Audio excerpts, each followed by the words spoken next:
উস্তাদের সাথে ডিউটি করতাম।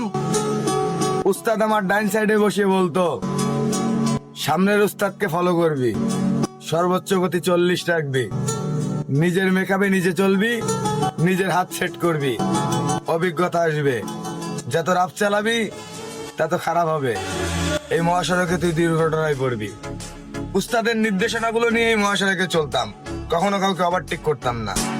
আর বর্তমানে কিছু উস্তাদ আছে যারা তার শিষ্যকে বলে, সামনে কে আছে দেখার বিষয় নাই, আমি ঘুমালাম, পরবর্তীতে বলবো আমি ঘুমাইছিলাম, ও কি করছে দেখি নাই। তুমি যদি তোমার শিষ্যকে এভাবে শিক্ষা দিতে থাকো, ভবিষ্যতে ওই শিষ্যই তোমাকে পল্টি দেবে। বিশ্বাস হলো না না ভাই? বৃদ্ধকালে যদি তুমি গাড়ি চালাও, তোমাকে লাথি দিয়ে বাগানে ফেলবে, মিলিয়ে নিও। প্রয়োজনে শিষ্য তৈরি করো, এমন কিছু তৈরি করো না ভবিষ্যতে তোমাকে পস্তাতে হয়। ধন্যবাদ।